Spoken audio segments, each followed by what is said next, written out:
The rain that night didn't just fall. It felt like it was trying to erase the city, hammering against the pavement with a relentless, rhythmic violence that matched the pounding in Keisha's chest. She was 24, tired, and bone-deep lonely, the kind of exhaustion that settles into the marrow after 14 hours of being invisible.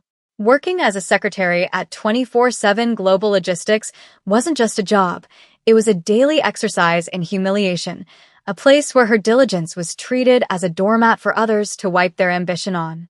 She adjusted her grip on her umbrella, which was fighting a losing battle against the wind, and hurried toward her rusted sedan parked 3 blocks away to avoid the parking fees she couldn't afford. That was when it happened. In her rush to avoid a deep puddle, she slipped. Her hips slammed into the side of a vehicle parked in the shadows, her bag's metal buckle dragging across the pristine, obsidian door with a loud screeching sound. Keisha froze. The sound was a jagged tear in the fabric of the night. She scrambled to her feet, her heart hammering against her ribs like a trapped bird, and looked at what she had done. It wasn't just a car. It was a beast, a sleek, black specialized import that looked like it cost more than her entire bloodline had earned in a century. A jagged white scar now marred its perfect paint. The street was empty. The rain was heavy. No cameras were visible in this blind spot. The easy thing, the smart thing, the survival thing would be to get in her car and drive away. No one would know. No one would ever suspect the shy, African-American secretary who barely spoke above a whisper. But Keisha couldn't move. Her grandmother's voice, a ghost of memory, whispered in her ear about integrity being what you do when no one is watching. Her hands shook violently, not from the cold, but from the terrifying realization of what she was about to do. She pulled a soggy notepad from her purse, the paper damp and fragile. With a trembling hand, she wrote, "I am so sorry. I slipped and scratched your car. I can't pay it all now, but I will pay every cent. Please call me." She signed her name and number, her handwriting jagged with fear. She slipped the note into a plastic sandwich bag she had saved for her lunch and tucked it under the wiper blade, pressing it down against the cold glass.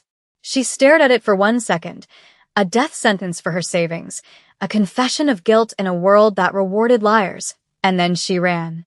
She ran to her car, locked the doors, and sat there hyperventilating, waiting for sirens, for angry men, for the universe to strike her down. She didn't see the figure standing 20 feet away in the shadows of the alley, a man flanked by 2 large bodyguards, watching her every move. She didn't see the way the man, whose suits cost more than her annual rent, tilted his head, intrigued by the girl who apologized to a monster's car in the pouring rain. She just drove away, tears hot on her cheeks, unaware that she had just left her name in the hands of the most dangerous man the city had never dared to speak of. The next morning, the office felt sharper, colder, as if the air conditioning was pumping pure anxiety into the room alongside the recycled air. Keisha sat at her desk, her eyes rimmed with red from a sleepless night, jumping every time the phone rang. Every trill of the landline sounded like a judgment. She expected the police. She expected a scream. She expected her life to be over. "You look like you saw a ghost, Keisha," a voice drawled from above. It was Felicity, the senior executive assistant and the architect of 90% of Keisha's daily misery. Felicity was beautiful in a way that felt weaponized, sharp smiles, expensive highlights, and eyes that scanned people for weaknesses to exploit. She leaned against Keisha's cubicle, holding a latte that she would inevitably claim was made wrong so she could send Keisha back out in the cold to replace it. Or maybe you just finally realized that wearing that cardigan 2 days in a row is a fashion crime. Felicity laughed, the sound brittle and performative, designed to make the other assistants chuckle nervously. They did. They always did. Keisha just looked down at her keyboard, her fingers hovering over a spreadsheet she had already checked 3 times. "I was just tired, Felicity," Keisha whispered, her voice barely carrying over the hum of the copier. "Tired? Honey, we're all tired. Some of us just handle it with grace." Felicity snapped, dropping a stack of unfiled reports on Keisha's desk. "Finish these by noon. And don't mess it up like you did the lunch order yesterday." Keisha swallowed the lump in her throat, nodding silently. This was her life, absorbing the venom of people who felt small and needed to make someone else feel smaller to compensate. She worked in silence, the dread of the car note sitting in her stomach like a stone. Why haven't they called? She wondered. Maybe the rain washed it away. Maybe they didn't care. But deep down, she knew that people who drove cars like that always cared. They cared about every scratch, every slight, every penny. Around 11 a.m., her personal cell phone buzzed in her pocket. The screen showed a private number. The room seemed to tilt. Her breath hitched. She stepped into the hallway, her hands trembling so hard she almost dropped the phone. "Hello?" she whispered, her voice shaking. There was silence on the other end for a long, agonizing beat. Then a man's voice, smooth, low, and terrifyingly calm, spoke. "Keisha," he said. It wasn't a question. It was a statement of fact. "You left a note on my vehicle." Keisha squeezed her eyes shut, leaning against the cold wall for support. "Yes. Yes, I did. I am so sorry. I didn't mean to. I have insurance. Well, not great insurance, but I can make payments. Please don't call the police." The man on the other end paused again. "I am not interested in the police," he said, the tone unreadable, carrying an edge of danger that made the hair on her arms stand up. "I am interested in accountability. Come to the address I just texted you. Tonight, 8 p.m. Do not be late." The line went dead before she could beg, before she could explain, leaving her standing in the fluorescent hallway with the dial tone humming like a flatline. The address led her to a part of the city where the streetlights worked, the sidewalks were clean, and the buildings scraped the sky like monuments to impossible wealth. Keisha stood outside the heavy glass doors of a private club, the kind of place that didn't have a sign, just a bouncer who looked like he could punch through a brick wall. She was wearing her best blazer, which was 3 years old and slightly frayed at the cuffs, and she felt like a child wearing a costume. When she gave her name, the bouncer's stony expression shifted, a flicker of recognition, or perhaps surprise, and he opened the door without a word.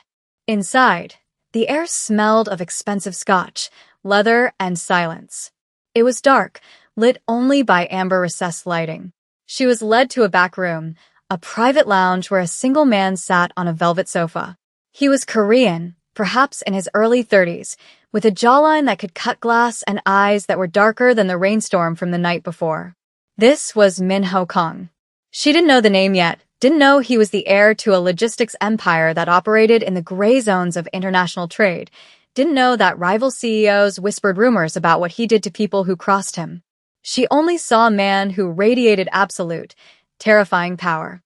He didn't stand up. He just watched her walk in, his gaze dissecting her, peeling back the layers of her anxiety to see the core of who she was. On the low table in front of him sat her note, dried and wrinkled, preserved like an artifact. "Sit," he commanded softly. Keisha sat on the edge of the opposing chair, her knees pressed together, her hands clutching her purse until her knuckles turned white. "Mr. Sir," she stammered. "I brought $200. It's all I have until Friday, but..." He raised a hand, and her voice died in her throat. He picked up the note. "In this city," Kong said, his voice quiet but filling the room, "people scratch my car and they run. They hit my property and they lie. They steal from me and they smile." He looked up, locking eyes with her. The intensity was unbearable. "Why did you leave this?" Keisha blinked, tears of fear stinging her eyes. Because it was my fault," she whispered. "And it wouldn't be right to leave you with the damage I caused." Kong studied her for a long moment, his face unreadable. He wasn't looking at the money. He was looking at her hands, rough from work, her cheap clothes, her terrified eyes. He had expected a hustle. He had expected someone hoping for mercy. Instead, he found a creature of pure, terrified conscience. "You work at 24/7 Global," he said. It wasn't a question. Keisha gasped. "How did you?" "I know everything I need to know," he cut her off. "You're a secretary. You are undervalued. And you are afraid." He leaned forward, the predator closing the distance.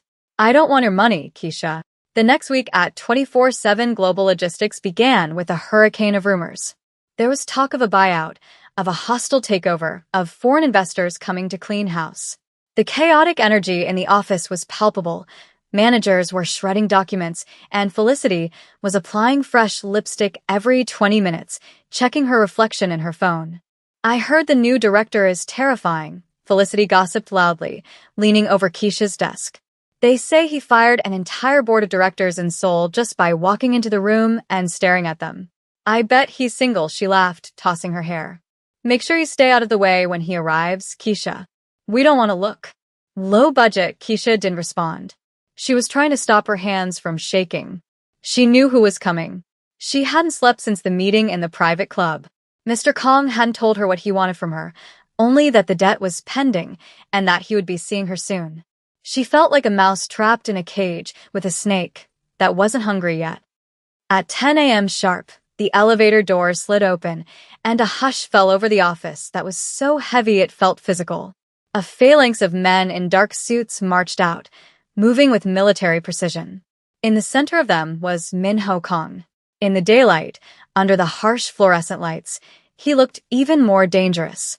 His suit was impeccable, charcoal gray, tailored to a millimeter. He didn't look at the nervous executives lining up to shake his hand. He didn't acknowledge the manager, who was sweating through his shirt. He walked straight through the center of the room, his eyes scanning the space with cold, surgical indifference. Felicity stepped forward, beaming, thrusting her chest out slightly, her voice pitching up an octave. "Welcome, sir. I'm Felicity, the head executive assistant. If there is anything—" Kong walked past her as if she were a piece of office furniture. He didn't even blink. The smile froze on Felicity's face, shattering into confusion. Kong stopped in the middle of the floor. The silence was deafening. He slowly turned his head, his gaze sweeping over the sea of terrified faces until it landed on the small, cramped desk in the corner near the bathroom. He locked eyes with Keisha. She stopped breathing. The entire office turned to look at her, the invisible girl, the punching bag. Kong stared at her for 5 agonizing seconds, his expression unreadable, before giving a microscopic nod. He turned and walked into the CEO's office, his security team closing the door behind him. The office exploded into whispers. Felicity spun around, her face twisted in jealousy and shock. "Do you know him?" she hissed at Keisha. "Why did he look at you?" Keisha could only shake her head, terrified. She knew the debt hadn't been paid. It had just been acknowledged. The toxicity in the office didn't vanish. It mutated.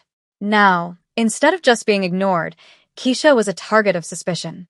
Felicity was convinced that Keisha was somehow sleeping with the enemy or was a spy, and her bullying escalated from passive-aggressive comments to active sabotage. 2 days later, Mr. Kong summoned the support staff for a preliminary review. It was a test, though only Keisha sensed it.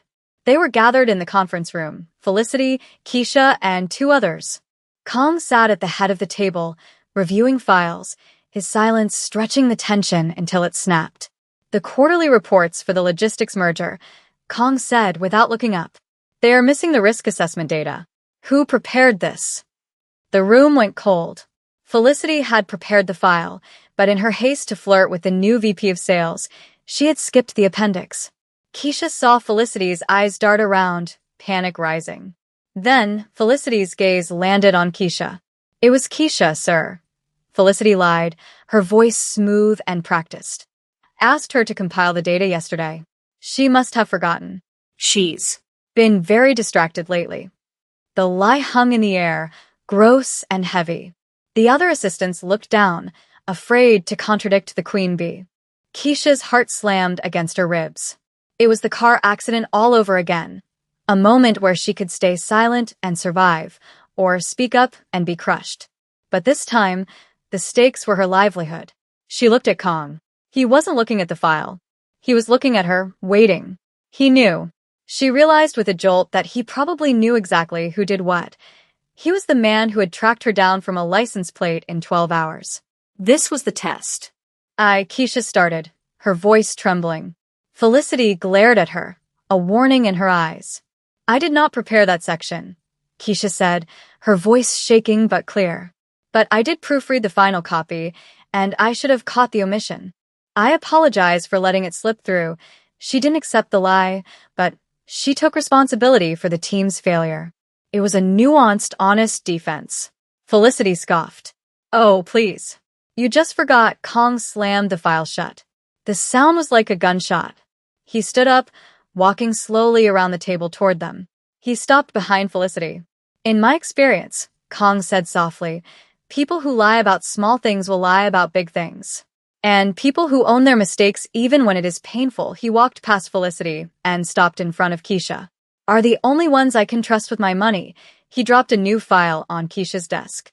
You are now my direct liaison for the transition. Move your things to the office next to mine. He turned back to Felicity, his voice dropping to a glacial chill. Pack your box. You're done. The transition to the executive floor was not a fairy tale. It was a trial by fire in a glass cage. Keisha sat at her new desk, a sleek expanse of mahogany that felt too large for her, surrounded by walls of floor-to-ceiling glass that offered a panoramic view of the city she used to feel crushed by. But the view offered no comfort, only the dizzying sensation of being suspended in midair, exposed to every judgment. The whispers hadn't stopped with Felicity's departure. They had merely changed frequency, shifting from overt bullying to a low-frequency hum of skepticism that vibrated through the office. The charity case, they called her when they thought she couldn't hear, or the pet project, every email she sent was scrutinized by department heads waiting for a typo. Every coffee she poured was watched for a spill. Keisha worked with a desperate, frantic precision, arriving an hour before Minho Kong and leaving long after the cleaning crews had started their rounds. She learned the rhythms of the logistics empire, the flow of shipping containers in Singapore, the labor strikes in Rotterdam, the delicate ego of the vice president of operations. Through it all, Minho was a silent, monolithic presence in the office next door. He rarely spoke to her beyond terse commands, yet she could feel his attention, a heavy, tangible weight that rested on her shoulders. He was testing her, she knew. He was waiting to see if the integrity she showed in the rain was a fluke or a foundation. Then, 2 weeks into her new role, the sabotage struck. It didn't come with an explosion, but with a terrifying silence. It was late. The office was a blue-hued cavern of shadows, and Keisha was finalizing the confidential merger contracts for the Seoul expansion. She hit save on the encrypted server, and the screen blinked black. A red text box appeared. Access denied. Files corrupted. User, Keisha W. Her stomach dropped through the floor. The files, worth billions, were gone. Panic, cold and sharp, flooded her veins. She typed frantically, trying to recover the backup, but the system was locked down, cementing the error under her digital signature. It looked like gross negligence at best, corporate espionage at worst. The door to Minho's office opened. He stood there, silhouetted against the city lights, his face a mask of stone. He didn't yell. He didn't storm over. He simply walked to her desk, looked at the red screen, and then looked at her. The silence stretched for an eternity, thick enough to choke on. I didn't. Keisha's voice was a broken whisper. I swear, Mr. Kong, I didn't delete them. I just hit save. Minho studied her, his dark eyes searching for the lie he was so used to finding in others. The logs show your keystrokes, Keisha, he said, his voice devoid of the warmth she had glimpsed that night at the club. This merger is the cornerstone of my tenure. If these files are gone, the deal collapses by morning. He turned away, walking to the window, his back to her. It was a dismissal. It was the end. Security will escort you out while IT attempts a recovery, he said to the glass. Go. The word hung in the air like a guillotine blade. Keisha grabbed her purse, her hands shaking so hard she could barely hold the strap. She wanted to scream that she was innocent, that someone had set her up, but she knew how it looked. The street mouse had finally been caught in the trap. She walked to the elevators, her legs numb, passing the smirking faces of the night shift staff who had been waiting for her to fail. The lobby was empty except for the night guard, an older man named Marcus who had been with the building since it was poured concrete. He was the only person who had ever smiled at her when she was just a secretary, and he sat behind the marble desk with the stillness of a man who had seen everything. He watched Keisha walk toward the revolving doors, her head down, tears tracking silent, hot paths through her makeup. She stopped at the door, the rain outside mirroring the night her life had changed. She couldn't go out there. Not like this. not with the shame of a crime she didn't commit burning on her skin. She turned and saw Marcus watching her, his eyes kind and sad. "Heavy night, Miss Keisha?" he asked, his voice gravelly and warm. She choked back a sob. "I ruined it, Marcus. Or they think I did." "I'm done," Marcus nodded slowly, not surprised. He leaned forward, resting his elbows on the desk. "You know," he said, "I've watched men in $10,000 suits walk out of here in handcuffs, and I've watched folks with holes in their shoes run the city. The truth has a funny way of floating, but only if you don't let them drown you first." He slid a small, folded piece of paper across the marble. "I saw someone logging into the server room physically about an hour ago." "Not you." "Someone who used an old keycard." Keisha froze. "Who?" she whispered. Marcus tapped the paper. "I can't say. But the cameras in the hallway. They don't blink." He gave her a significant look. "If you leave now, you're guilty. If you turn around, you're fighting." Something inside Keisha snapped, not a break, but a setting of bone. The timid girl who apologized for existing, who wrote notes on scratched cars because she feared retribution, was gone. In her place was a woman who had tasted respect and refused to spit it out. She took the paper. It was a timestamp. She didn't leave. Instead, she turned around and hit the elevator button. The ride up felt different this time. It wasn't an ascent to judgment, but a rise to war. When the doors opened, the floor was chaotic. IT technicians were swarming Keisha's desk. Minho was standing in the center of the storm, his tie loosened, barking orders in Korean into a phone. He stopped when he saw her. The room went silent. "I told you to leave," he said, his voice dangerous. Keisha walked past the technicians, past the whispers, and stood directly in front of him. She was trembling, but her chin was high. "I didn't delete those files," she said, her voice clear and ringing through the room. "And I'm not leaving until I prove it." She slammed the timestamp Marcus had given her onto the desk. "Check the physical access logs for the server room at 8:42 p.m. Someone bypassed the remote login to plant the corruption directly." My terminal was just the trigger. Minho looked at the paper, then at her. For a moment, the air crackled with the tension of their proximity, the immovable object meeting the unstoppable force. He snatched the paper and handed it to the head technician. "Check it," he commanded. "Now." The minutes that followed were agonizing. The technician typed furiously, sweat beading on his forehead. Keisha stood like a statue, refusing to sit, refusing to look away from Minho. He watched her, and for the first time, she saw something behind his eyes, not anger, but a desperate, guarded hope. He wanted her to be right. He needed her to be right. "Sir," the technician said, his voice shaking. "She's right. There was a physical breach. We traced the ID." The technician hesitated. It was authorized under an old executive override. "The ID belongs to Felicity Vance." The name hit the room like a bomb. Felicity. She hadn't just left. She had left a time bomb. She had used a duplicate keycard to frame Keisha and destroy the merger out of spite. Minho didn't speak. He closed his eyes for a second, a muscle in his jaw jumping. When he opened them, the ice was gone. He looked at Keisha, really looked at her, seeing the steel spine beneath the soft exterior. "Restore the backup from the physical drive," Minho ordered the team, his voice calm again. "And call legal. I want Felicity Vance buried." He turned to Keisha. "Walk with me." He led her not to his office, but to the private elevator that went to the roof. They rode in silence, the air thick with the adrenaline of the near-miss. The roof was a wind-swept helipad, the city sprawled out beneath them like a grid of diamonds. The rain had stopped, leaving the air crisp and cold. Minho walked to the edge, looking out over his empire. Keisha stood a few feet behind him, shivering slightly in the wind. "My father built this company on fear," Minho said quietly, his back to her. "He taught me that trust is a weakness, that everyone will stab you if you turn your back. I have spent my life waiting for the knife." He turned to face her, the wind catching his dark hair. "When I saw your note on my car, I didn't believe it.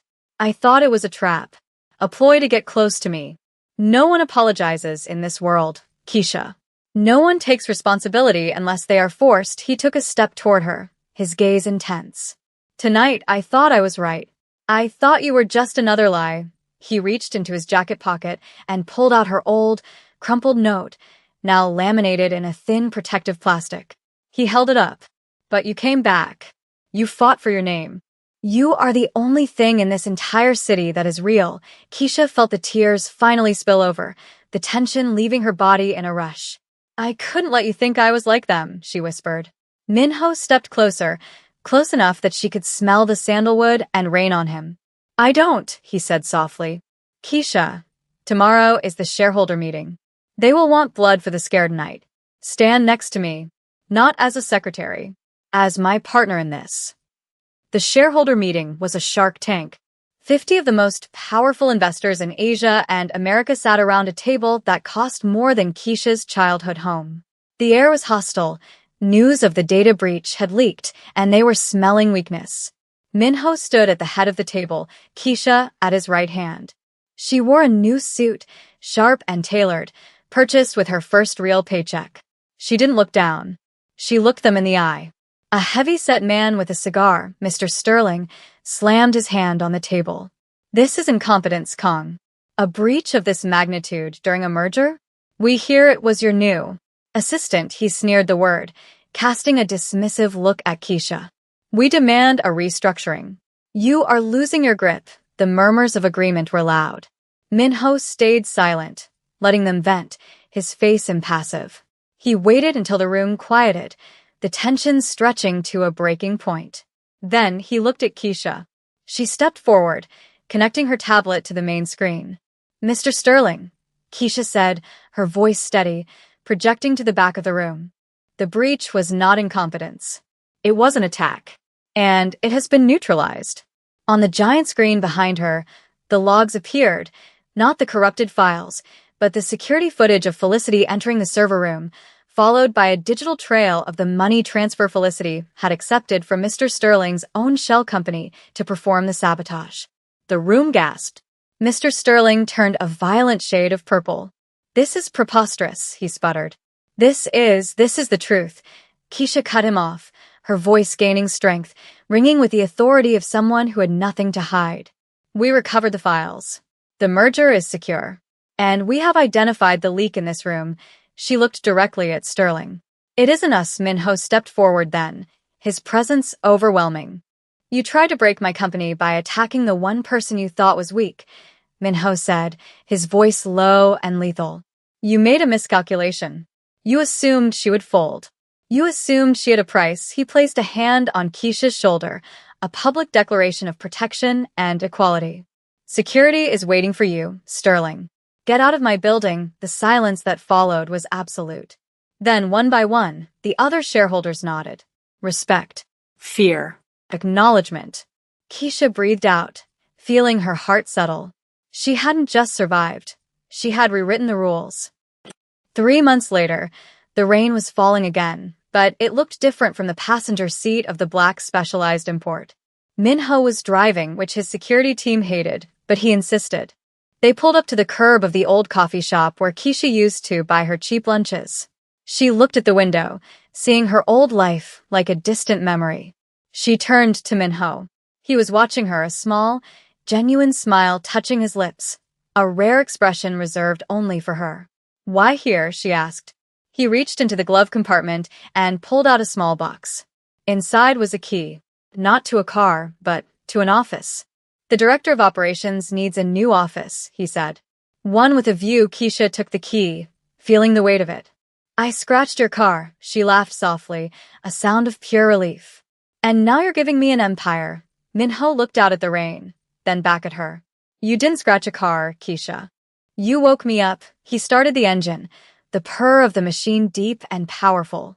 Let's go home. As they drove away, the rain washed over the city, not erasing it this time, but cleaning it, leaving everything shining and new under the streetlights.